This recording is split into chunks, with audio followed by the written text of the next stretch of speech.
A Venezuela se la conoce como la criptonación. Y aunque sé que es un mito, seguramente esto sea así porque es uno de los sitios del mundo donde Bitcoin tiene un mayor impacto y está más cerca de resolver problemas del día a día de sus ciudadanos. En este pod le he pedido a 4 venezolanos que seleccionen sus vivencias Bitcoin más relevantes.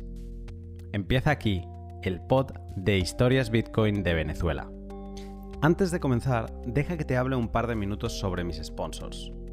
Dedico tiempo cada semana en pensar qué explicar de ellos y siempre busco aportar valor y detalles interesantes sobre sus servicios, así que te animo a que me acompañes.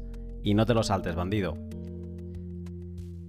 Si quieres comprar Bitcoin a otras personas sin necesidad de dar ninguna información personal y de forma segura, tienes que conocer a hodlhodl.com. La privacidad a la hora de comprar Bitcoin es importante porque no te interesa que nadie esté recopilando datos. Si alguien recopila datos, el gobierno de turno puede exigirle que se los entregue.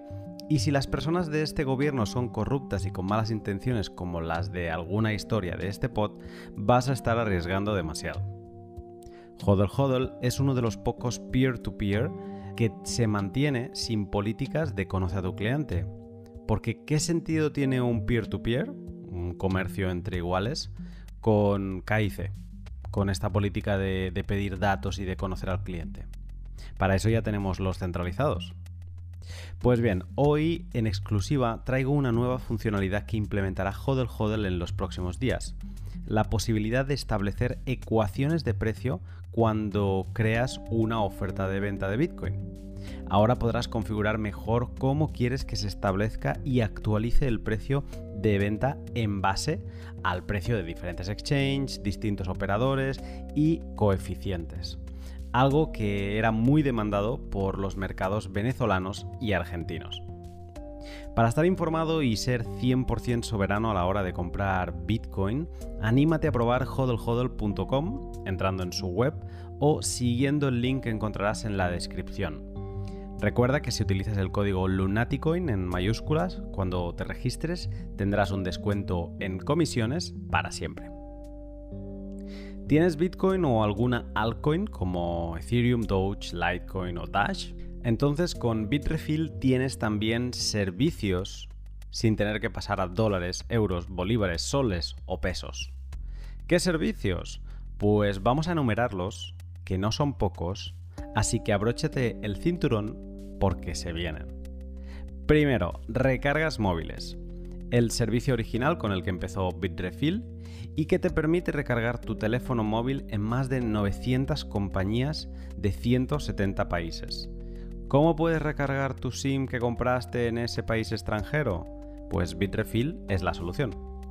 Segundo servicio, tarjetas regalos de más de 2.500 comercios como IKEA, Amazon, El Corte Inglés, Steam, League of Legends, Foot Locker, H&M, que esto es nuevo, Mango, Primark, MediaMarkt, Cepsa y muchos más.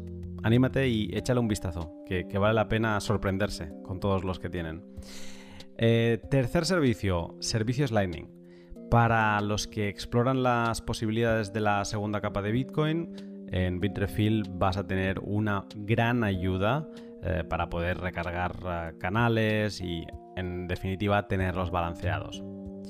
Y cuarto producto, y a mí me encanta porque cada día me doy cuenta de todo lo que pueden hacer, son las Balance Cards o tarjetas de balance que te permiten vender tus cripto a euros o dólares y gastar luego estos euros o dólares en servicios Bitrefill.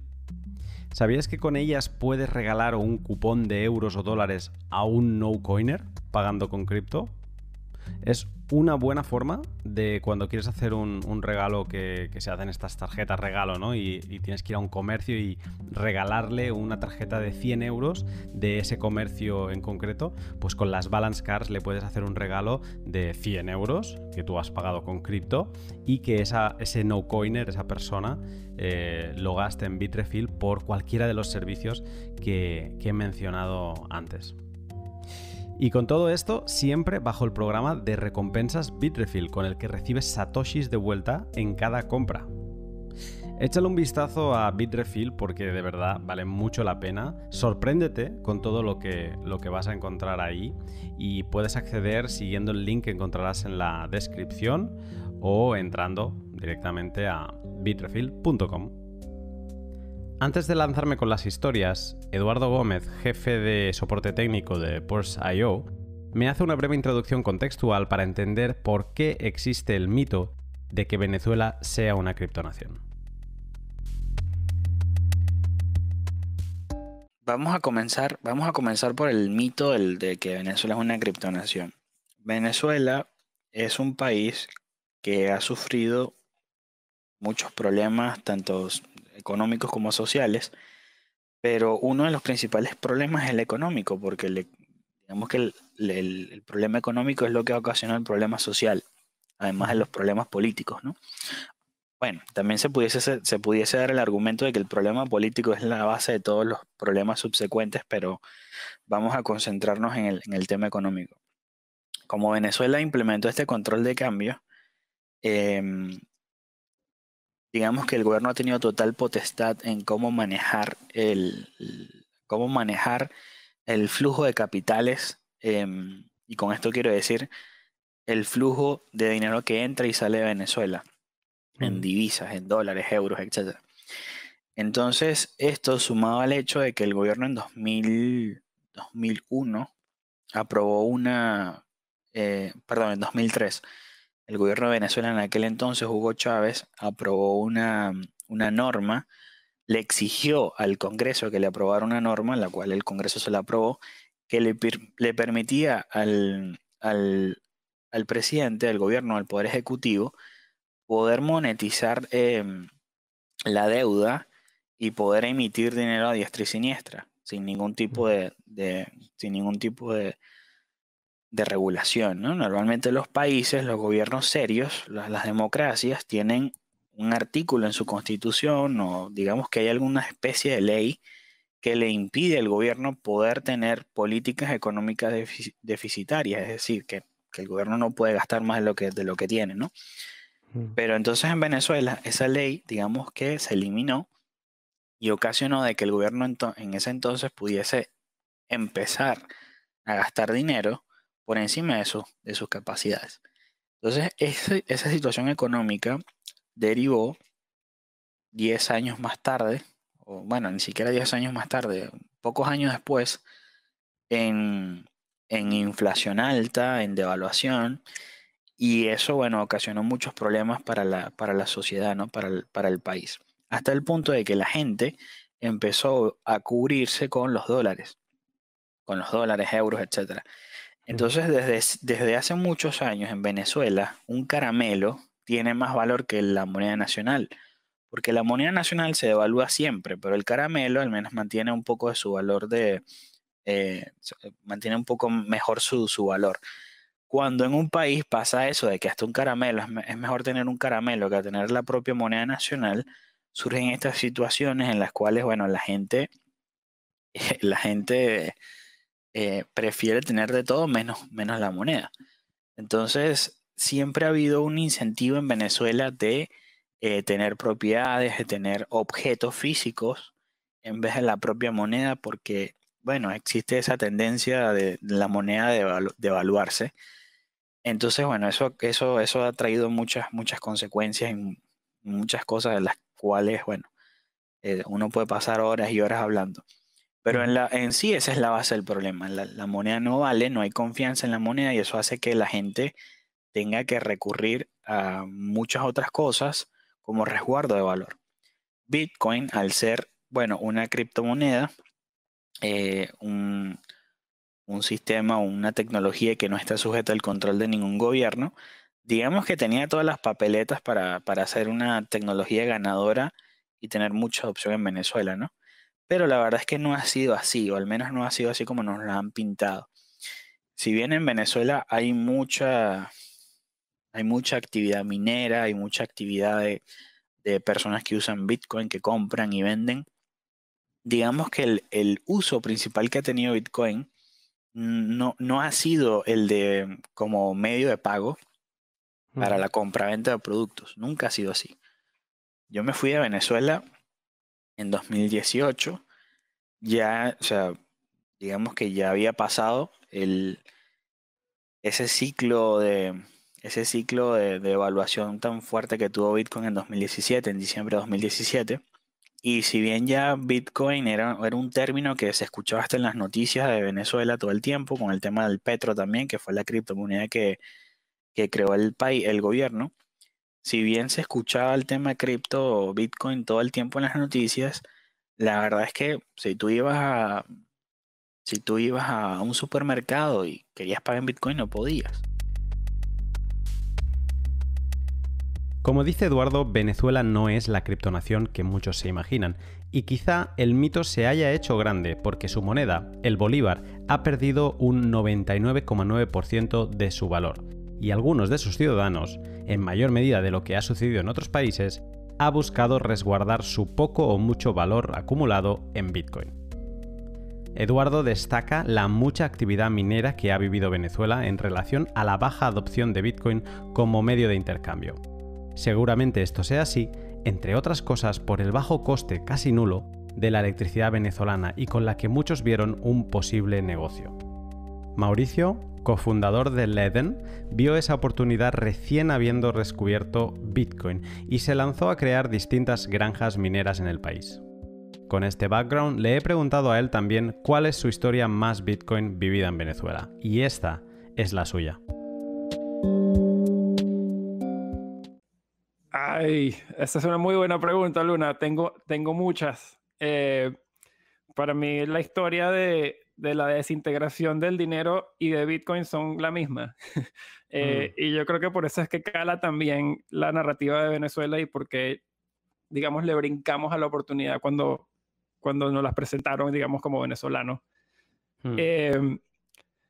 Tengo un par, pero de repente empiezo con una que me marcó mucho y que me gusta contarle a la gente porque muchas personas, digamos, en lo que respecta a Bitcoin en Venezuela hay mucho ruido en el sentido de que muchas personas te dicen, mira, no, son simplemente un poco de personas con mucho dinero moviendo capital, sí, evadiendo sanciones, etcétera. Otras personas te dicen, no, mira, es muchísima gente común que tiene sus ahorros para protegerse sobre la inflación. La realidad, según yo, es que hay parte de las dos. En verdad, las dos son verdad, pero es mucho más fácil, digamos, mirar eventos como Maduro acepta Bitcoin para un pasaporte, que es algo que para mí es un non-evento nulo en la historia, pero sin embargo agarro los titulares y yo me quisiera utilizar esta oportunidad para, digamos, tratar de darle este espacio a varias de las historias que no van a llegar a este espacio, porque los personajes digamos, los caracteres de la película no son, digamos, famosos ni nada por ese estilo, y son montos muy chiquitos, pero que al final que tienen un muy, muy gran impacto para la vida de otras personas. Pero bueno, con ese preámbulo, entro en el cuento que tiene que ver con muchas otras historias en Venezuela con respecto, comienzan con la minería. La minería de Bitcoin en Venezuela fue, yo creo que el imán más grande para atraer nuevos usuarios por varios sentidos, porque era una tormenta perfecta de circunstancias. O sea, tenías electricidad altamente subsidiada, tenías una inflación desatada, un control de cambio súper estricto, y bastantes empresarios muy inteligentes a los cuales se le habían cerrado muchas de las opciones locales, que tenían un capital un poquito atrapado. Entonces, a través de las personas más avanzadas o más jóvenes, en nuestro caso fue mi hermano menor, de hecho, que tenía, creo que eran justo pasados los 20 años cuando empezó a minar. Empezamos nosotros también a minar. Él digamos, nos introdujo a todos, a mi familia, a mis otros hermanos y yo, todos estábamos minando a cierto punto.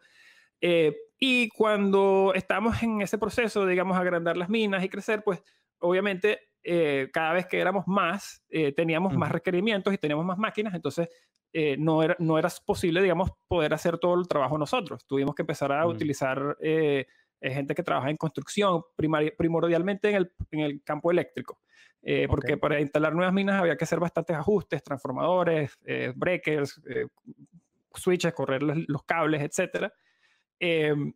y protectores, y la red LAN, etc. O sea, tenías que hacer un trabajo, digamos, como de data center en ese sentido. Y las primeras personas que estaban, digamos, entendidas en la materia eran gente de construcción. Gente que trabajaba haciendo los ajustes eléctricos de la construcción. Y a través de la red de mi familia empezamos a utilizar personas que conocíamos, contratistas que conocíamos para hacer los trabajos eléctricos. Uno de los casos más interesantes fueron uno de las personas, digamos, estaba las personas que eran dueñas de la contratista y las personas que ejecutaban. Estas eran personas que eran contratistas independientes en este sentido, eran gente humilde. Era gente humilde que vivía en zonas humildes y que venía y hacía su trabajo y se iban. Muchos no tenían ni carro.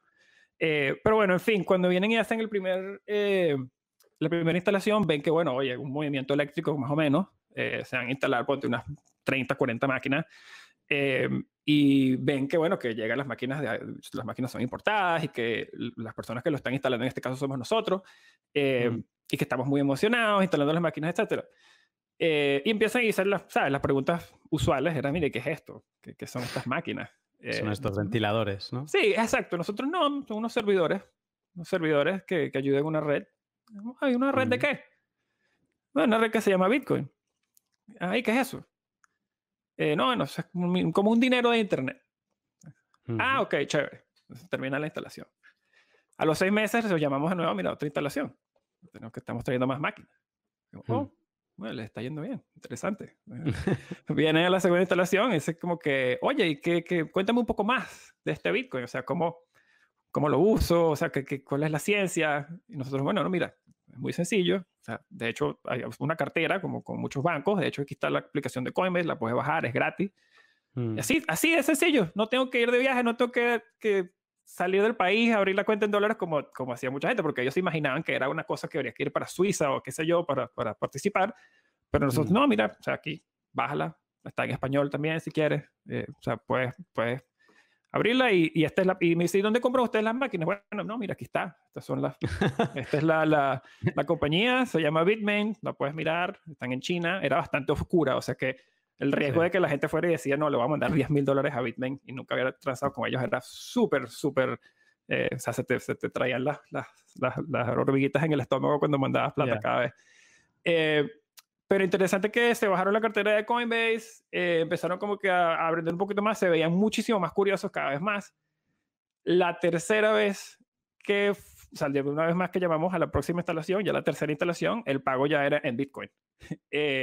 Y las personas, ellos querían... Exigían Bitcoin. Sí, querían Bitcoin porque sabías que las estaba generando. Entonces decía, o sea, yo quiero que me paguen en Bitcoin, quiero aprender más de este mundo. Entrados ya ellos en el mundo de Bitcoin, empezaron ellos a comprar sus máquinas, etcétera. Empezaron ellos a trabajar a otros, o sea, empezaron a hacer el mismo servicio, se volvieron contratistas de Bitcoin. Y se volvió casi imposible darlos. Ya esa fue prácticamente la última vez que logramos trabajar con ellos porque se volvieron independientes en el sentido de que, en el mejor sentido de la palabra, en el sentido de que ya tienen cómo pararse con sus 2 pies en un país donde nadie tenía actividad económica. Y esas personas probablemente continúan en Venezuela felices y mucha gente en Venezuela todavía tiene 1 o 2 rigs en su casa y de hecho muchas personas viven de ese tipo de minería. Y pues nada, le crea, digamos, un ingreso económico y unas oportunidades que no veían en ningún otro lugar en Venezuela. Y esa es una historia que es muy bonita porque es una persona que no nació en San Francisco ni tiene un perfil de Twitter de no sé cuántos mil seguidores. Son gente que nunca vamos a oír de ellos, pero que están usando Bitcoin. Y ellos son, digamos, para mí los unsung heroes, como dicen los gringos, de Bitcoin, porque en verdad es la gente para la cual muchas de estas cosas se crearon, para poder escapar a este tipo de régimen. Y aunque es muy difícil rebuscarse este tipo de historias, a mí me encanta oírlas y me encanta verlas, puedo vivir en este caso, pues. La de Mauricio es una historia minera venezolana con un impacto positivo sobre sus participantes a los que Bitcoin les hizo mejorar en ingresos y calidad de vida. Pero la minería Bitcoin en Venezuela no siempre da lugar a historias bonitas. La de David, a quien saludo a continuación, es una de estas menos buenas. Prepárate para escuchar una historia de película.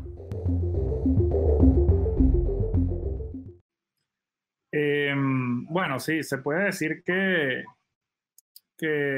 no digamos, no sé, el resultado al final terminó siendo bueno. No sé si catalogaría como que fue buena la experiencia, pero la historia más Bitcoin que yo tengo en Venezuela fue una experiencia relacionada con la minería, donde teniendo relativamente pocos equipos en un local, arbitrariamente fueron decomisados, digamos, de la noche a la mañana, y inclusive por un pitazo o por un chivatazo, como le digan, de un local vecino que le habían incautado una mercancía. Y digamos, para obtener un poco de clemencia, mencionó que yo tenía esos equipos. Y nada, pues simplemente derribaron unos organismos oficiales, derribaron las puertas y me intentaron contactar por teléfono para decirme que fuera al lugar a conversar con ellos. Y en ese momento, pues yo me lo imaginé, porque siempre ya como conocí el sistema venezolano, dije que no me iba a presentar. Envié a unas personas para que pasaran por ahí, y vi y las personas vieron a un montón de funcionarios con armas largas y un montón o sea, como de vehículos, pero que eran como para cuestiones mucho mayores que para una mera investigación. Y nada, pues ya nos enteramos, o sea, digamos que cogimos contexto de que no se trataba de una cuestión rutinaria, sino algo ya bastante mediático. Después de eso, pues algunos funcionarios, apartados obviamente de la ley, pues que ya no era ni siquiera el procedimiento normal, empezaron a tratar de hacer como back channel, pues, de gente, de intentar como de negociar por la puerta trasera. Pero decidimos, querían dinero. ¿Que negociaban? Funcionarios que estaban al margen de la ley, que decían que ellos tenían autoridad para negociar, que a lo mejor si yo les transfería, si les llevaba un dinero en efectivo, se acababa la cuestión y hasta ahí quedaba todo. Pero a través de una persona que es un funcionario de muchísimo mayor rango, nos enteramos de que una persona amiga, de que eso ya lo habían pasado a la fiscalía y no sé qué. Entonces, pues obviamente inclusive era engañoso lo que estaban haciendo, porque aparte de ser fuera de la ley, pues no era cierto de que lo podían detener. Y luego, inclusive se hizo una rueda de prensa, se hizo toda una parafernalia sin estar yo ahí.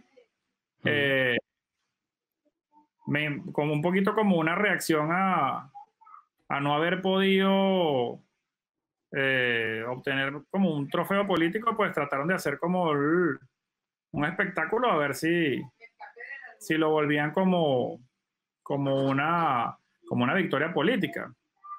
Eso fue días después de que se comentara lo de ya la aprobación en Gaceta Oficial del Petro y toda esta cuestión.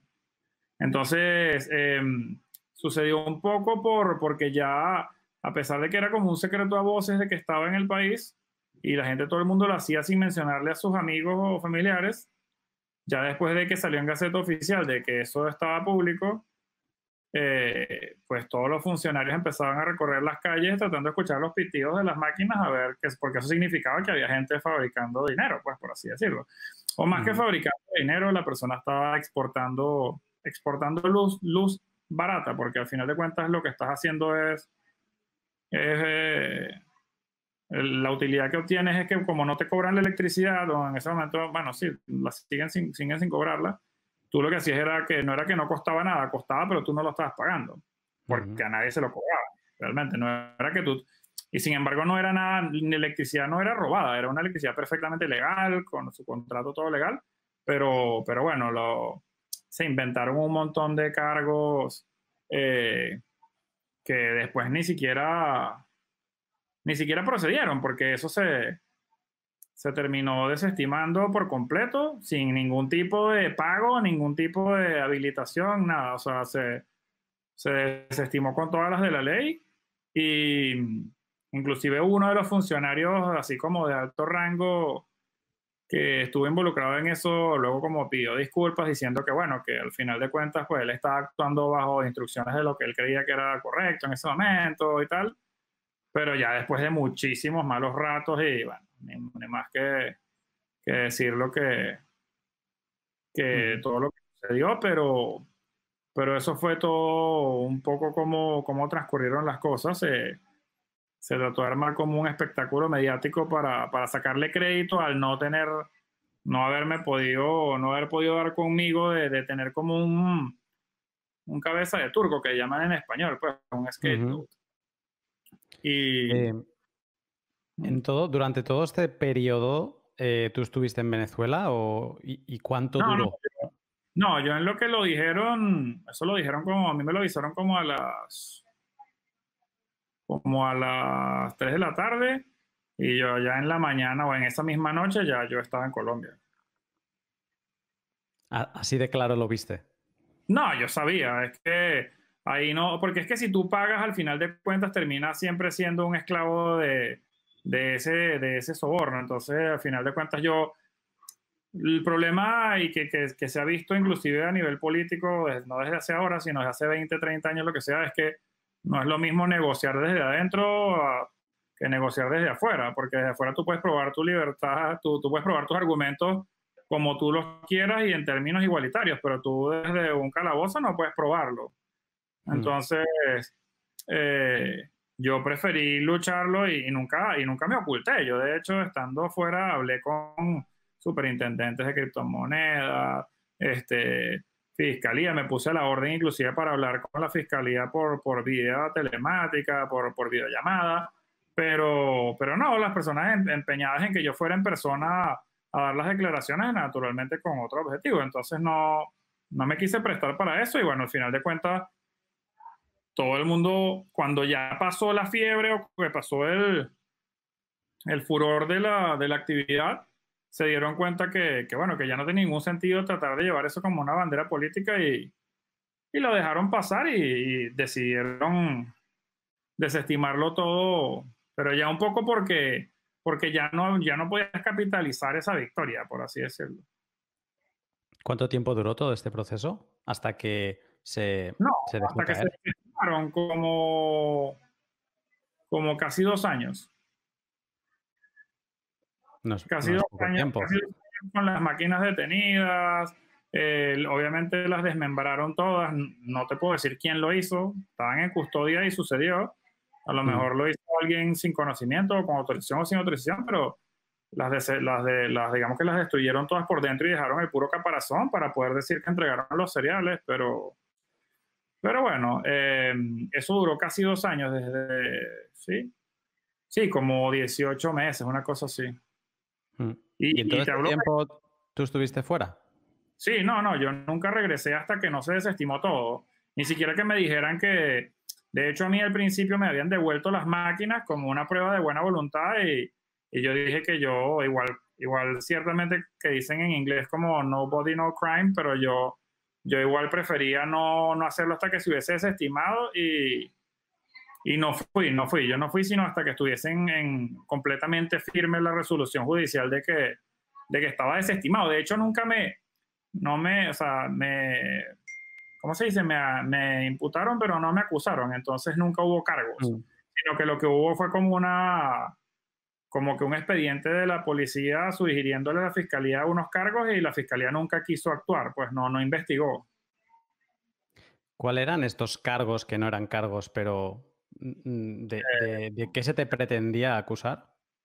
Legitimación de capitales, delitos informáticos, hurto de energía eléctrica, que era totalmente falso, o sea, a todas luces, mafia electrónica, bueno, de todo. De hecho, hubo titulares que dijeron que yo había estado preso y todo, y yo nunca estuve preso, o sea, que nunca ni conversé con nadie, y hay periódicos que dicen que yo estuve detenido. ¿De cuántos equipos estábamos hablando? O sea, para que me haga una idea yo de la envergadura. 21 equipos era lo que había ahí, 21 mineros. ASIC de Bitcoin o GPUs o No, estos mineros de Bitcoin, ¿cómo se llama? como los de S9. Bitmain.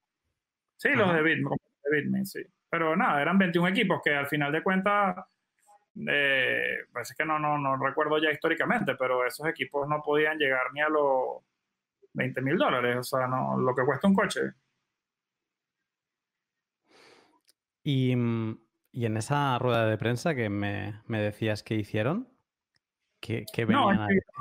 exhibieron los equipos con unos funcionarios con armas largas, así como si hubiesen tenido una persona detenida con una capucha. Como cuando decomisan a un narco y le encuentran armas y billetes y... Detrás, sí, pero lo hicieron sin nadie enfrente porque no tenían a nadie. O sea, hicieron el espectáculo con las armas largas, pero sin tener el funcionario ahí, como si estuvieran protegiendo los equipos de un ataque o qué sé yo. ¿El soborno que te pidieron cuando has dicho que te lo pedían en efectivo era en bolívares o en dólares? No, en dólares, en dólares. En ese momento todavía no estaba dolarizado el país, pero era en dólares. Era en dólares porque, pues obviamente ya no existía, la gente no utilizaba el bolívar como una divisa, como una moneda en efectivo, ya se utilizaba, era solamente en electrónico, de hecho. Pero Con no la... estaba tan avanzado el tema como para que pidieran Bitcoin. Después, más adelante, sí nos enteramos de casos donde gente le decomisaban los equipos en el oriente del país, etcétera, que les pedían Bitcoin y simplemente les decían, mira, pónmelos acá en una billetera, y luego ellos veían cómo los conseguían, los volvían dólares en Colombia o en Brasil o donde fuese. No sé si tienes idea de qué hubiera pasado, pero si hubieras pagado, ¿crees que hubieras podido seguir con la actividad normal? O... No creo, porque lo que pasa es que la persona que me lo hizo, bueno, después al final de cuentas no terminó sucediendo nada, pero lo quiso hacer como era una mano derecha de un funcionario pesado. Quería como ganar mucho rédito político y prefería capitalizar ese logro que pararlo por un dinero, no poquito, pero nada significativo. Entonces, bueno, y a fin de cuentas a lo mejor no era ni esa persona el destinatario del dinero, pero lo que quiero decir es que era más importante en ese momento la victoria política de decir que habían capturado a alguien que querían atribuir, era como que si por mí no había electricidad en uno u otro lugar del país. Y la verdad que la electricidad que consumían esos equipos era como tener 5 aires acondicionados encendidos, o sea, no... Pero al final de cuentas eso lo sabías tú y lo sabe el que maneja las máquinas, no lo sabe el ciudadano común. Entonces, yo no creo que hubiese prosperado. De hecho, a la persona con la que hablé, que era un militar de muy alto cargo, me dijo, yo que soy militar y que tengo el cargo que tengo, te diría que no pagaras. De hecho, yo te pudiera colaborar en ver cómo digamos, te resguardas hasta que puedas demostrar tu inocencia, pero no, yo no les pagaría. Me lo dijo él y sabes, tiene 25 años siendo militar o más. No sé si dejaste familia atrás en Venezuela cuando tú te escapaste del país, te resguardaste en Colombia. Por suerte, toda mi familia estaba afuera. O sea, por lo menos mi familia directa, bueno, menos mi familia, mi núcleo, que se fue conmigo, pero todos mis hermanos estaban, por un u otro motivo, estaban afuera y mis padres también. Entonces ahí tampoco hubo mucha posibilidad, pero bueno, después de eso llegaron miles de ataques de todo organismos, funcionarios reales, no reales, gente uniformada como funcionarios que llegaban a decir que pedían efectivo, tal. Bueno, al final nunca lo sabremos si eran funcionarios oficiales o no, pero por lo menos así se hacían pasar como si lo fuesen. Y no paró, eso no paró hasta que Bitcoin tuvo la caída esta que tuvo después de la cuestión de la prohibición de las ICO en China, que bajó como de 19,000 a 4,000. Y cuando se mantuvo eso, que se mantuvo por como 4 o 5 meses, ya después ahí fue que bajó un poco la fiebre y empezaron a bajar las cosas, pero mientras el precio estuvo alto, que la gente lo tenía en la palestra, pues esos ataques no paraban, o las intimidaciones. Después de todo, ¿ya volviste a vivir en Venezuela con normalidad? Yo no he vuelto a vivir, sigo fuera por decisión propia, pero sí ya he ido y he entrado, ¿sabes? Como cualquier ciudadano común por el aeropuerto. Ya me estoy revisado, o sea, digo, me cercioré de revisarme todos los sistemas posibles, que todavía no había nadie que quisiera inventarse alguna cuestión. Y listo, sí que he ido, pero no, digamos que no he querido, pero no por esos motivos, sino por otros. No, realmente ya no tiene nada que ver con eso, sino que tenemos proyectos importantes de fuera del país de que al día de hoy, pues, Venezuela no está permitiendo desarrollarlos. Y nada, pues estamos aprovechando de abrir caminos, pero siempre con la intención de volver a Venezuela y de poder trabajar de la mano de los organismos policiales, pero con todo registrado. De hecho, nosotros seguimos teniendo equipos, pero los tenemos todos registrados. O sea, todos están notificados al sistema que creó en ese momento el gobierno, y los tenemos todos declarados, etcétera. O sea, hacemos todo lo que está solicitado. ¿Cómo? ¿Y funcionando?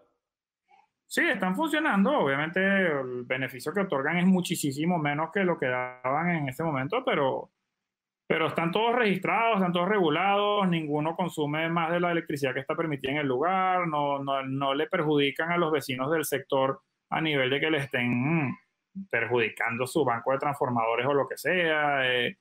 Está todo hecho conforme a la ley, la verdad. Aún con todo, ¿estás contento de haberte cruzado con Bitcoin? Sí, no, absolutamente. Yo la verdad que, o sea, fue una experiencia aislada y la verdad no le ocurrió a mucha gente. No es que te voy a decir que fue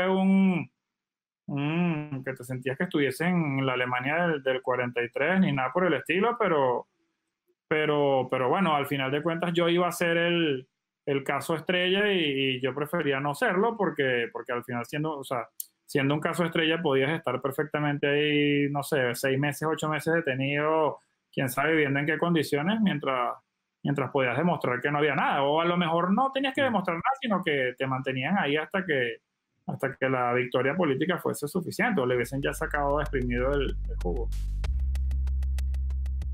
El testimonio de David tiene todos los ingredientes para una posible película de acción, pero como él también dice, la minería ha sido y es una forma de ganarse la vida dentro de Venezuela. Algunas familias siguen manteniendo un pequeño rig minero con el que mantienen su economía familiar.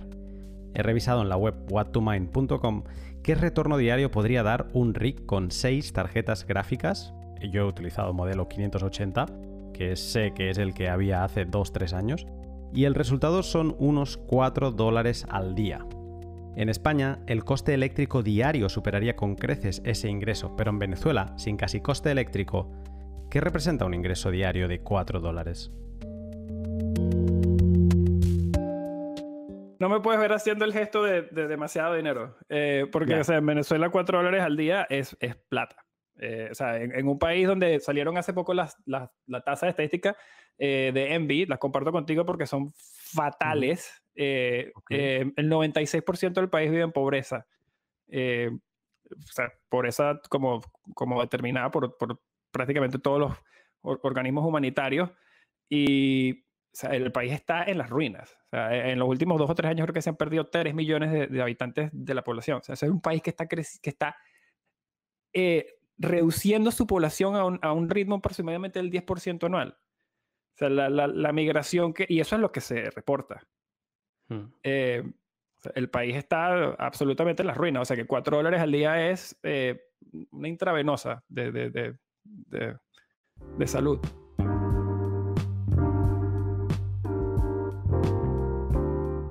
Una historia que refleja las dificultades económicas que llevan a los venezolanos a Bitcoin es la de Eduardo Gómez.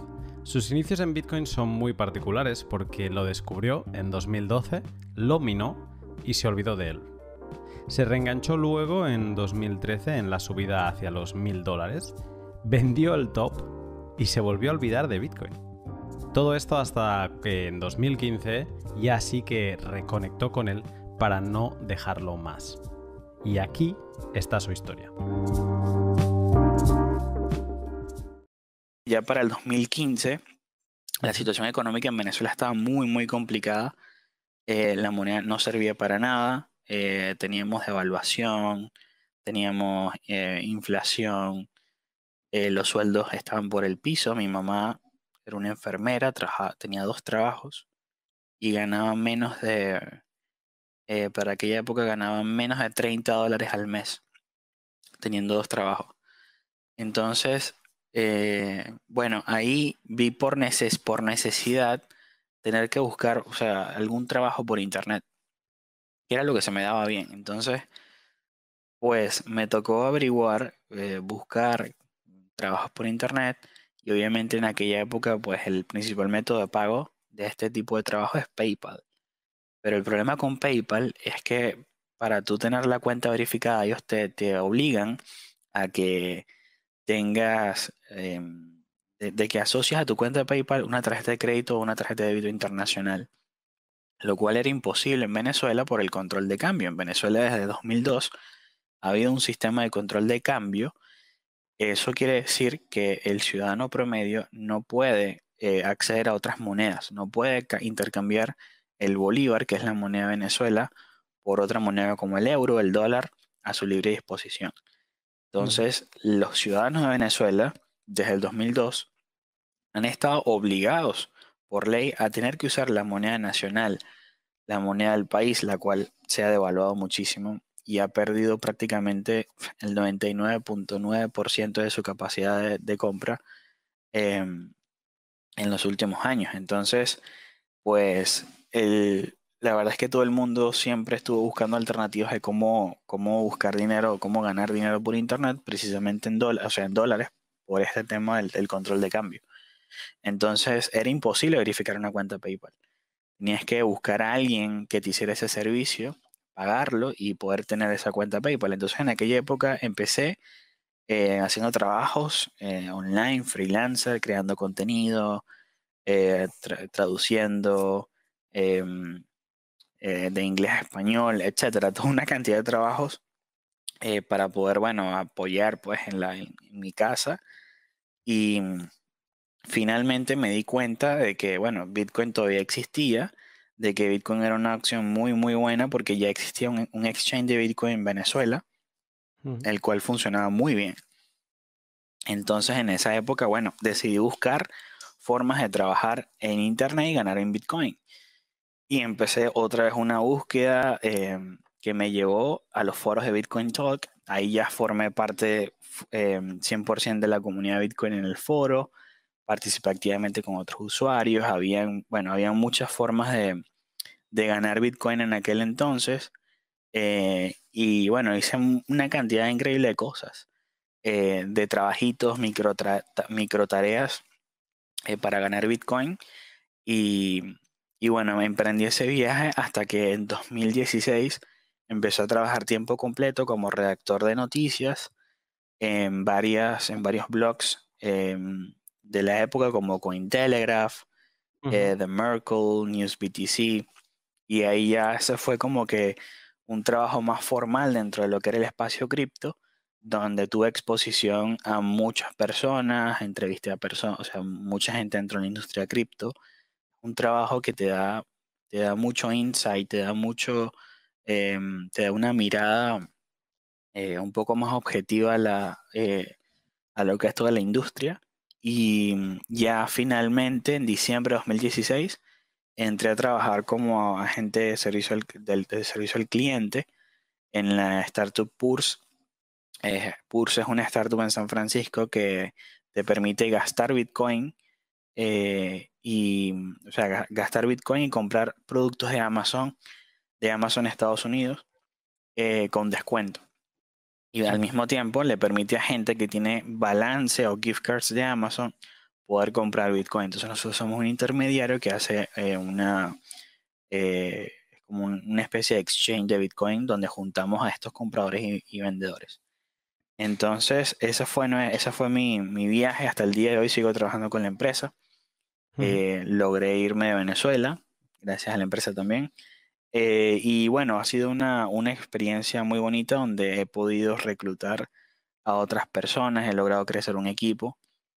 Y bueno, ese ha sido mi viaje. Básicamente, casi el 90% de mi vida laboral ha sido con Bitcoin, y en donde he estado expuesto a esta criptomoneda y bueno, ha sido un viaje bastante lleno de bajas y altas, pero muy bonito. Bitcoin ha sido un bonito viaje para Eduardo y también su principal forma de generar ingresos. Antes Eduardo me explicaba por qué Venezuela no era una criptonación y se apoyaba en el hecho de que Bitcoin no ha sido adoptado ampliamente como medio de intercambio. Pero aparte de la minería, que ya hemos comentado, Eduardo me explica cuál sí es el uso principal de Bitcoin en Venezuela. Digamos que el uso principal que se le da en Venezuela a las criptomonedas es como un vehículo para sacar y meter dinero al país y evadir los controles de cambio. Si nos vamos a lo que es Local Bitcoin, que es un exchange peer-to-peer o persona a persona de Bitcoin, Local Bitcoins es una plataforma que se utiliza muchísimo en Venezuela. Venezuela es uno de los principales mercados peer-to-peer de Bitcoin en el mundo. Entonces, o sea, eso nos muestra de que en este momento, con este tema del control de cambio, o sea, la utilización principal o el beneficio principal que la gente en Venezuela le ha visto al Bitcoin es como este medio a través del cual yo puedo sacar dinero del país y meterlo sin tener que pedirle permiso a nadie y sin que el gobierno me censure o me perjudique de alguna forma por esto. Ese ha sido en realidad digamos que la principal proposición de valor que nos ha traído Bitcoin a Venezuela. Y sobre remesas, Mauricio tiene otra historia sobre esta libertad que te da Bitcoin de cruzar fronteras, de mover capital sin que nadie te detenga. Un tema que es bastante complicado, incluso con la remoción de los controles cambiarios en el país, porque ahorita están un poco más flexibilizados, es que tú conoces más que nadie el tema de la privacidad.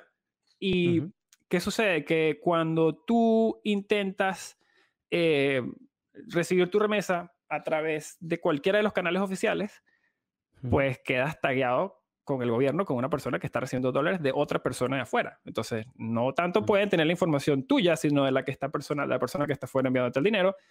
Tiene la información de cuánto estás recibiendo, cada cuánto. Y cuando el dólar pasa por un organismo que tenga un cierto elemento de control gubernamental, pues la gente inevitablemente se siente nerviosa con su dinero. Entonces la gente, por más que existan estas vías legales para enviar remesas, la gente no se siente cómoda utilizándolas. Entonces la fricción para enviar y recibir fondos desde y hasta Venezuela es real. O sea, es muy real hoy por hoy. De hecho, entre las estadísticas que salieron el día de ayer es que el 10% de las familias de Venezuela vive de remesas o acepta remesas. Eso es un número que yo me atrevería a decir que está cerca a cero hace 15 años. Y hoy por hoy nos estamos volviendo en un país de remesas, como lo es muy gran parte de Centroamérica.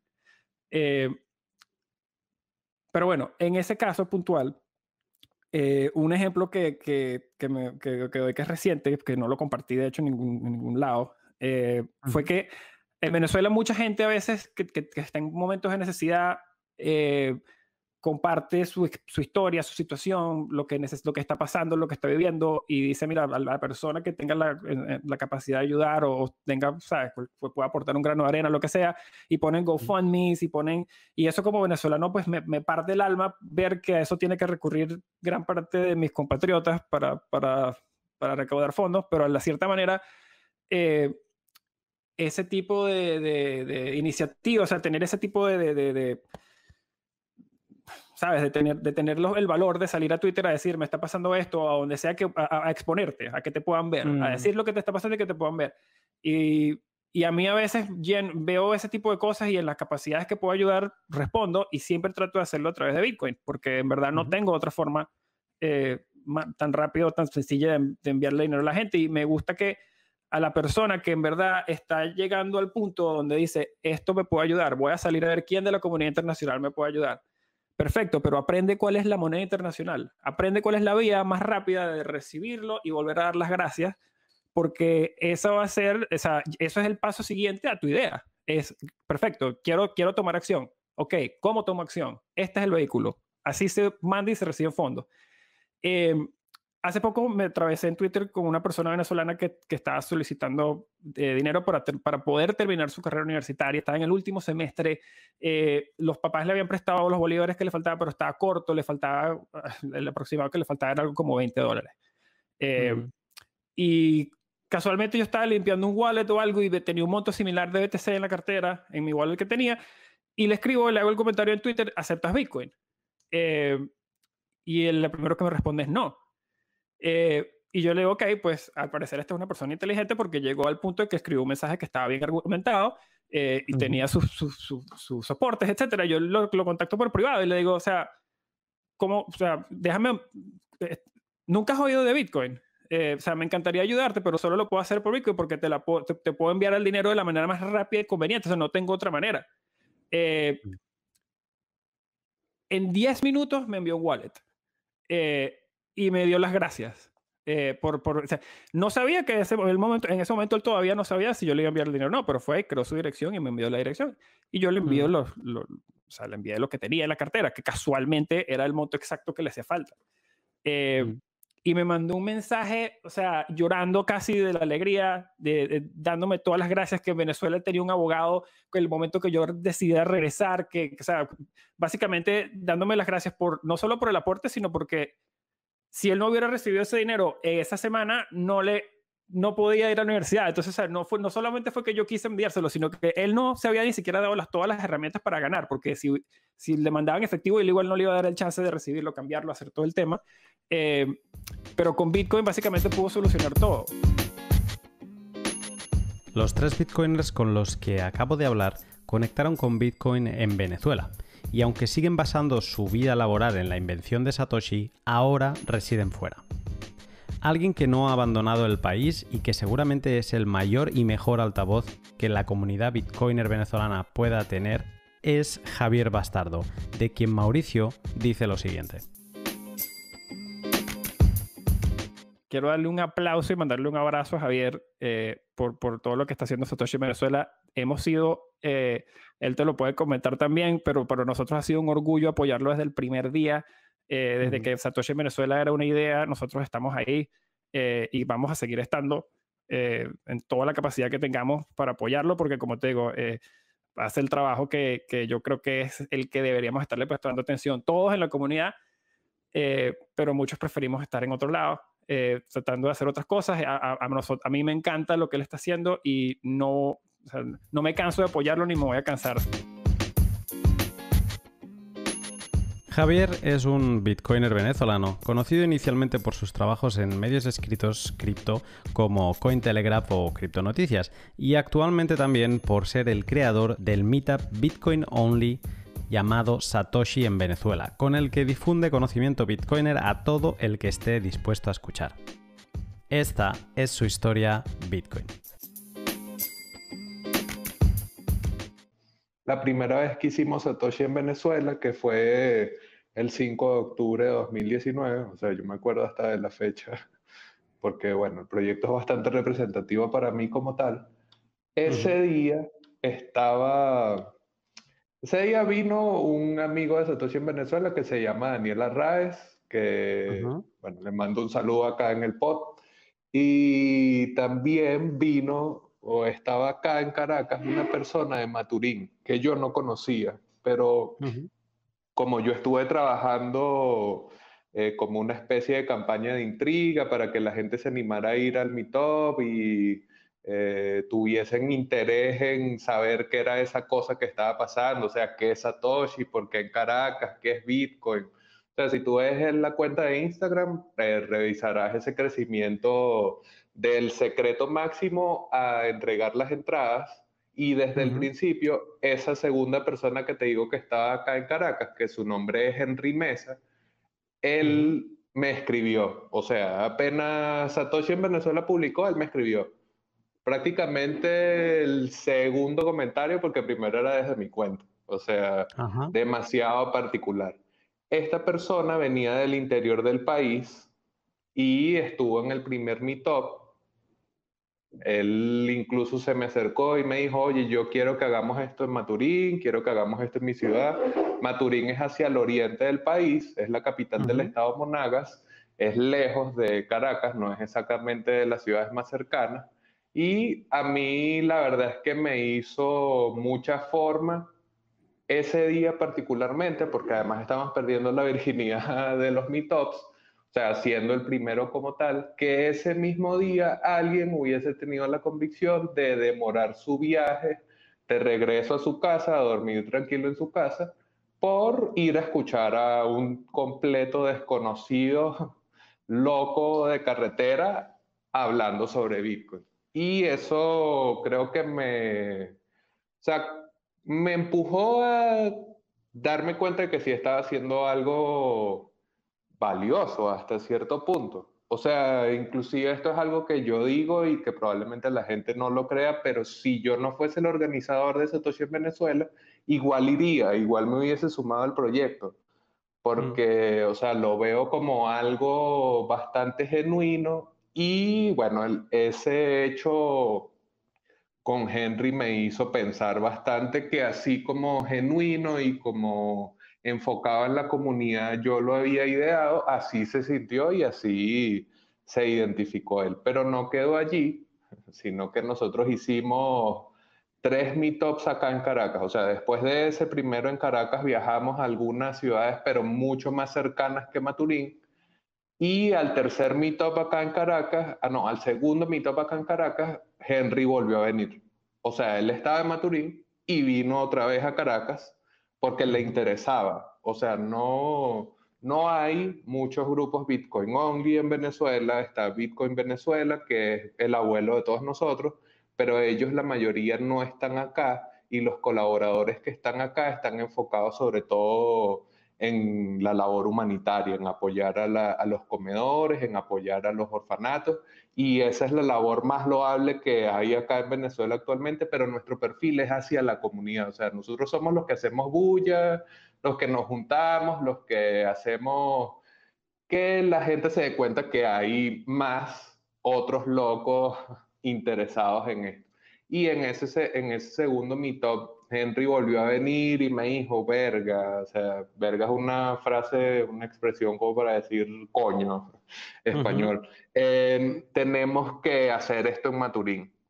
Y ahí es donde comienza a entrar nuevamente lo más bitcoiner, lo más bitcoin, que es que uno está constantemente luchando contra el país, o sea, luchas contra la depreciación del bolívar, luchas contra la realidad económica, luchas contra la realidad de los servicios, pero en esa lucha tú tienes que buscar un propósito de alguna cosa.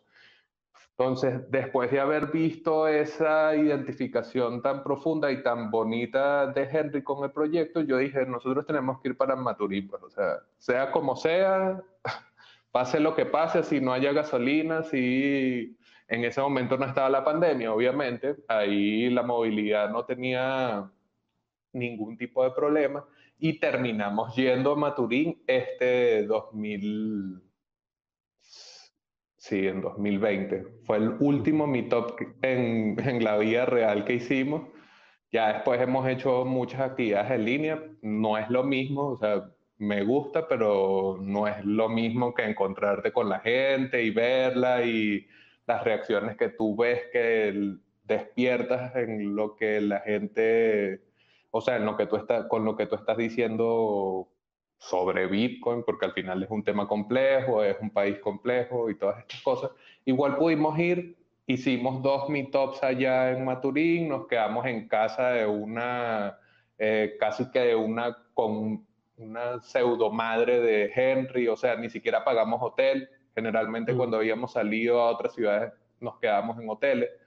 El equipo de Satoshi en Venezuela no es tan grande, vamos 3 personas, 4 personas, pero esta vez todos nos quedamos en esta casa de como la segunda madre de Henry y al ser una ciudad del interior, obviamente las necesidades no son las mismas que en Venezuela que en Caracas, no son las mismas velocidades a las que uno está acostumbrado acá, pero sin embargo, y creo que ahí viene como el reforzamiento de el momento bitcoiner del que partimos, es que la misma atención y la misma actitud de demasiado interés. O sea, yo a veces pienso que no me merecía ese interés de Henry ni de la demás gente en Maturín. Fue lo mismo que sentimos en esos dos eventos.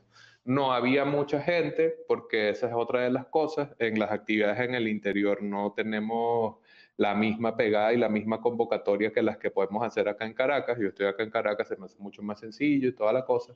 Pero igual la gente que estaba, entre los 2 días hubo 24 personas.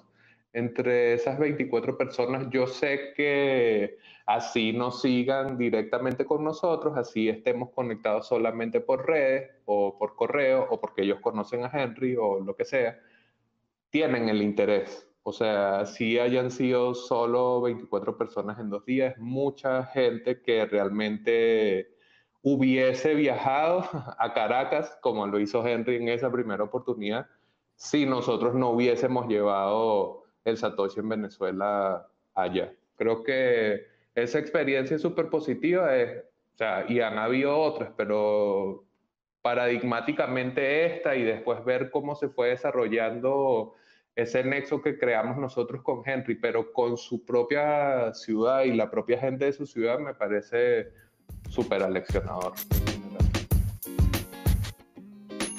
Habiendo conocido la historia de David, conociendo a Javier y sabiendo lo mediático y los pocos pelos en la lengua que tiene cuando habla de Bitcoin y el chavismo, me pica la curiosidad saber si en 2020 representa algún problema que en Venezuela se te asocie públicamente con Bitcoin. Y lo que me cuenta Javier no sé si me deja medio tranquilo o medio inquieto. Bueno, yo entré en Bitcoin como tal en 2017 y además entré antes del bull run y entré por los medios. O sea, que mi forma de ingreso a Bitcoin no fue exactamente una que me expusiera mucho ni nada, porque fue antes del bull, fue antes de que sucediera toda esa serie de noticias que se derivaron del precio. Y cuando yo comienzo a formar parte de la conversación en Twitter, que tú hace rato decías que vivo en Twitter, antes no vivía tanto en Twitter, ahora formo más parte de la conversación y bueno, al final el Twitter es una puerta a mi trabajo porque posicionar contenidos escritos no es tan sencillo como otro tipo de contenidos. Uno tiene que estar constantemente debatiendo, hablando, conversando, etcétera. Entonces, en ese momento, cuando yo entré, no estaba esa exposición, no tenía la cantidad de seguidores que he ido ganando con el paso del tiempo. O sea, ha tenido que pasar el tiempo para que eso pase. Entonces, en esa primera etapa en donde probablemente otra gente sí se vio afectada porque la exposición coincidió con el tema del precio y además con el desconocimiento que el régimen sigue manteniendo, pero que en ese momento como que los llevaba a querer meter las manos en lo que fuera, porque era demasiado raro que esa gente tuviese eso ahí conectado haciendo plata. ¿Dónde están los dólares? Dámelos para acá. Entonces, quizás entiendo o sea, claro que entiendo que en ese momento era totalmente diferente. No fue mi caso, pero ahora, porque bueno, o sea, el crecimiento de la cuenta en Twitter, el crecimiento de la visibilidad de Satoshi, la propia relación que uno va creando con otras personas en la comunidad, hace que se genere conversación en torno a lo que uno hace. Y eso está fino y es chévere, pero con sus bemoles. Está el superintendente de criptoactivos que te sigue, nunca te responde, pero te sigue. Entonces, yo no voy nada pendiente de que él me siga. Siempre que me sigue lo bloqueo, lo desbloqueo para que se elimine el follow. Están los choques constantes que uno tiene con representantes del chavismo, o sea, llámese encargado de prensa, llámese periodista, periodista entre comillas de un medio afín al régimen. Entonces por allí obviamente la exposición empieza a cambiar un poco.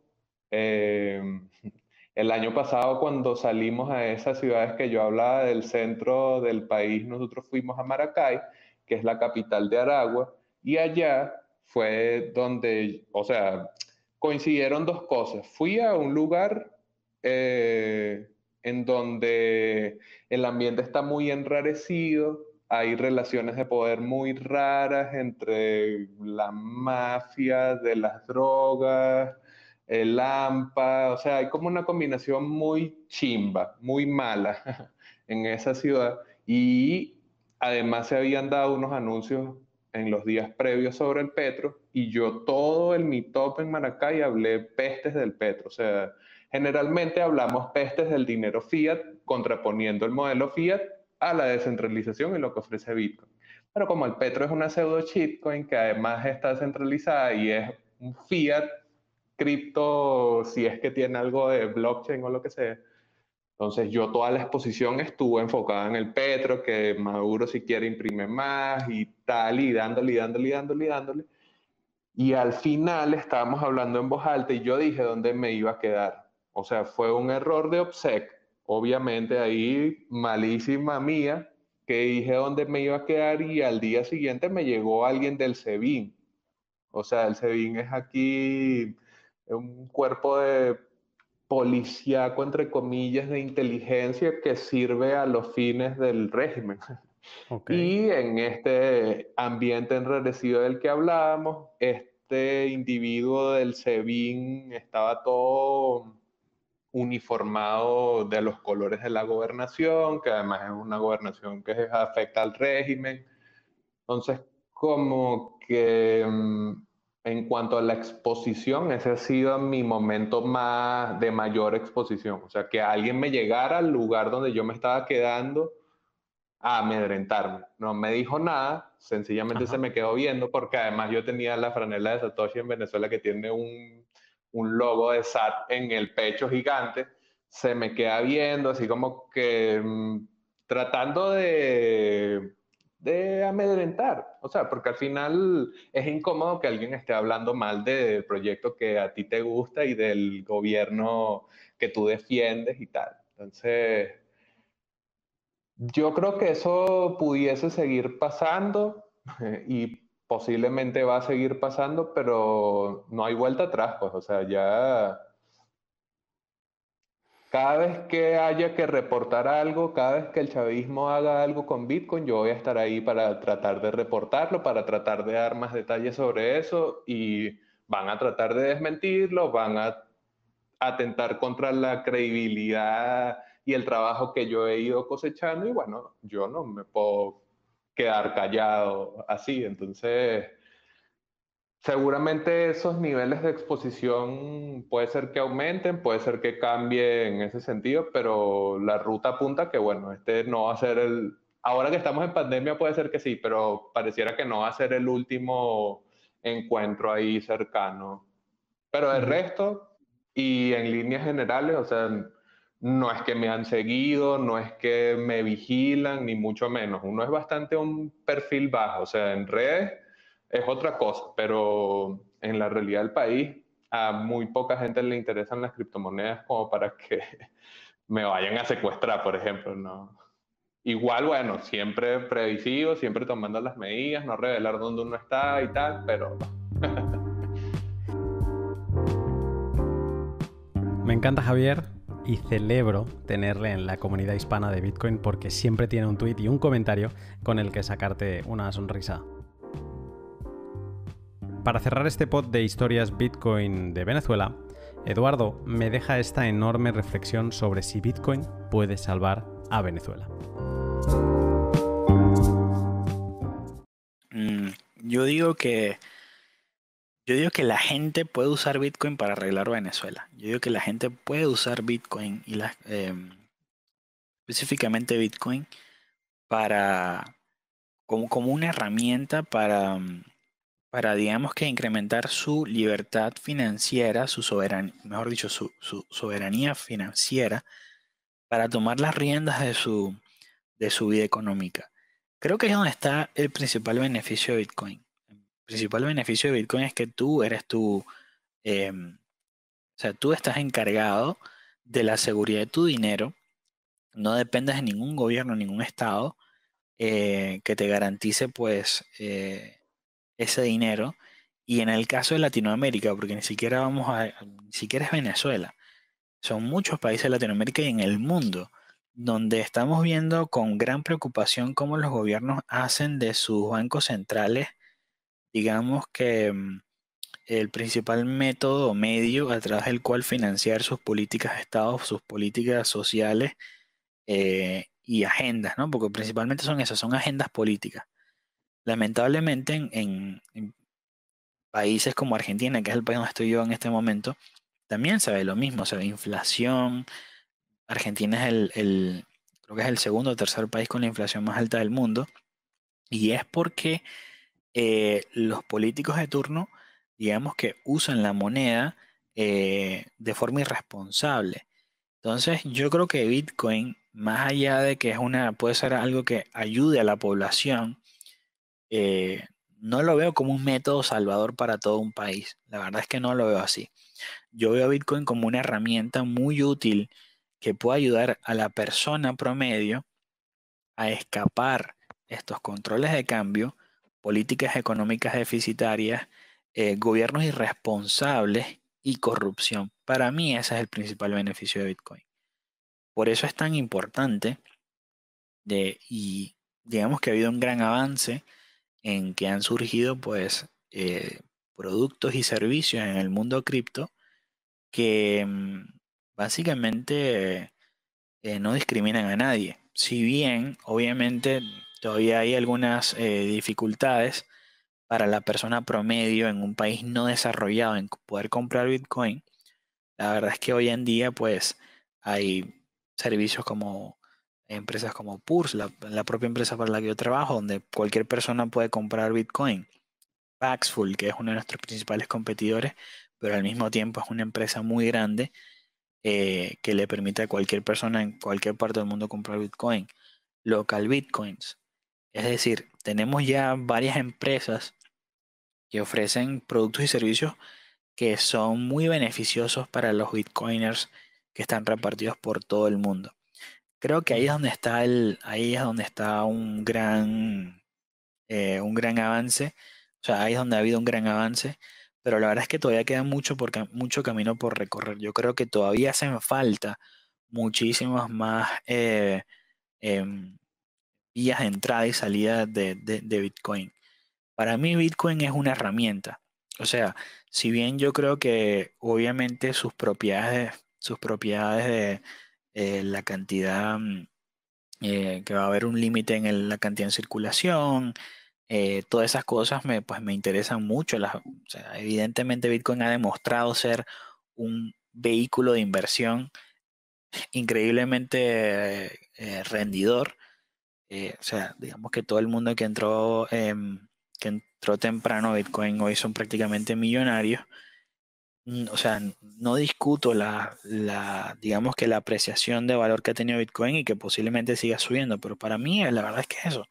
Para mí es una herramienta, más allá de que uno pueda especular de que va a llegar a $100,000 por unidad. O sea, hay mucha especulación y siempre va a haber gente que empuje esa narrativa, ¿no?